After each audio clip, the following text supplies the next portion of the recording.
Hey, how's it going on, guys? So in this video we'll discuss about this problem, coin change 2. You are given coins of different denominations and a total amount of money. Write a function to compute the number of combinations that make up that amount. You may assume that you have infinite number of each kind of coin. So let us consider one example first. So for this example 1, we have amount as 5 and we have coins as 1, 2 and 5. So we have infinite supply of 1, 2 and 5. The output is 4. Reason being, you can either pick 1 unit of 5 coin, so you can see 5 equals 5, or you can pick 2 units of 2 coin and 1 unit of 1 coin, so you can see 2 plus 2 plus 1 is also equals to 5.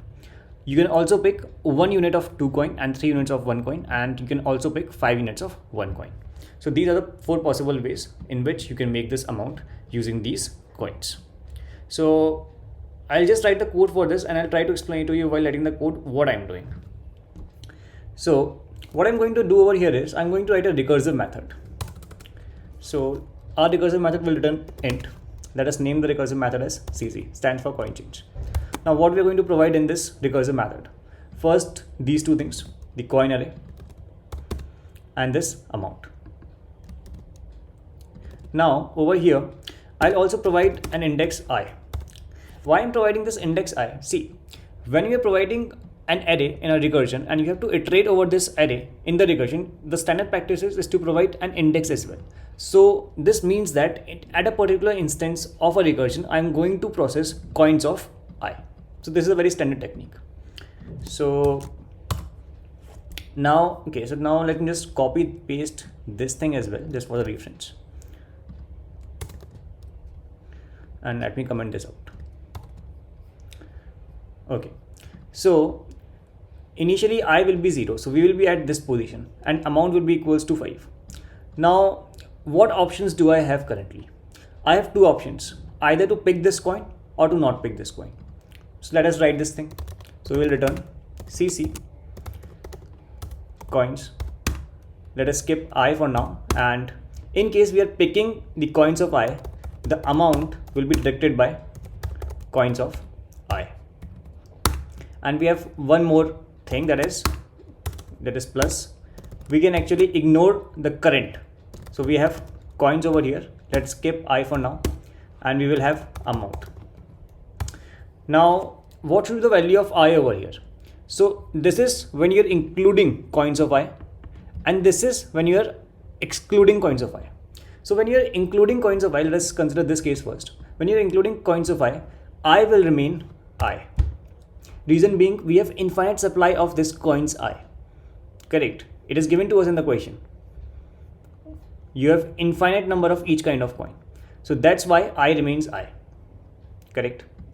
And when you're excluding a particular coin, you will simply say I plus 1.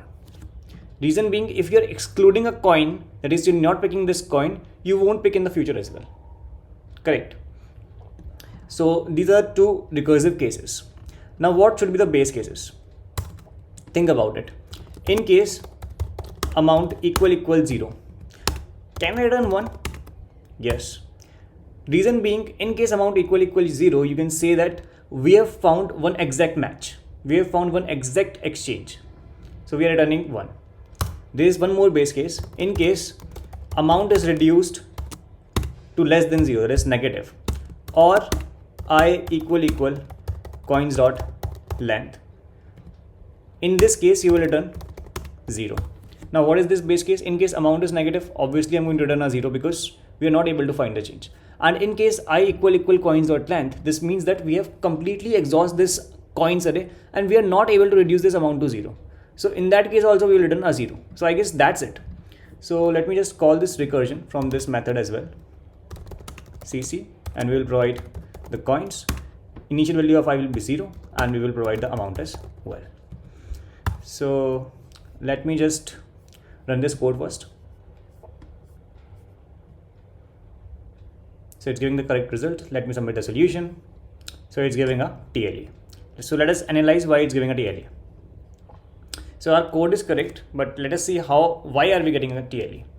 So over here what I've done is I've drawn a part of a recursion tree. So consider this array given to us. This is the coins array 3, 2, 1, and this is the amount given to us. So if you draw the recursion tree, it will be something like this. Now if you see carefully, there is a recursive problem that is over here and over here, which is repeating itself. Correct. So these two problems are repeating. So what we are doing is we are trying to find the answer for the same problem again and again, and that's adding to our complexity. So what do we do in this case? What we do in this case is we will maintain a table, and whenever this is called for the first time, we will store the result of this recursion in that table. And when we are calling this same recursion the second time, we won't be computing it. We will simply take its value from the table. So let me write the code once. Now this table, now what should it be, a single dimensional or a two dimensional? See the answer is it's based upon the number of variables we have in the question. So currently we have two variables, I and amount. So this will be a two-dimensional array. So it will be something like dp. Correct. So we will be passing dp from here. So we are creating this dp array. So this is a two-dimensional array. dp equals new int. Now what should be the size? See, one variable is I. So the maximum value of I is going to be what? Coins.length. So we can simply say coins.length. And the second value is amount. The maximum value of amount is this amount only. So what we will do is we will simply say amount plus 1. Why amount plus 1? Because we have to handle amount. So that's why amount plus 1. Now what you can do is you can simply initialize this dp array to -1. So let me just iterate over it for int I equals 0, I less than coins dot length I plus plus arrays dot fill dpi with -1. So we have initialized this dp array with -1. So we are providing this dp array in the method over here as well. So in the recursive method, we have to provide this dp array now. Now before calling the recursion, we have to check in case dp of I amount is not equals to -1. In that case, we will return dp of I amount. So we have initialized the dp array with -1. So the entire entries of this dp array is going to be -1 initially. Now we are checking in case it is not -1, we are returning that value. But where are we setting? So actually we will set over here in the recursion. So I guess now that's it. So let me just run this code once. So it's giving the correct result. Let me submit the solution, and it got accepted. So okay, before ending this video, I want to make one point over here as well. So there is a question on leetcode that is climbing stairs. So this question is very similar to the current problem, that is coin change 2. So after you solve this problem coin change 2, I want you guys to solve this problem as well, climbing stairs. So I guess that's it from this video. In case you have learned anything from this video, you can hit that like button, and in order to support my work, you may consider subscribing to my channel. Thank you all.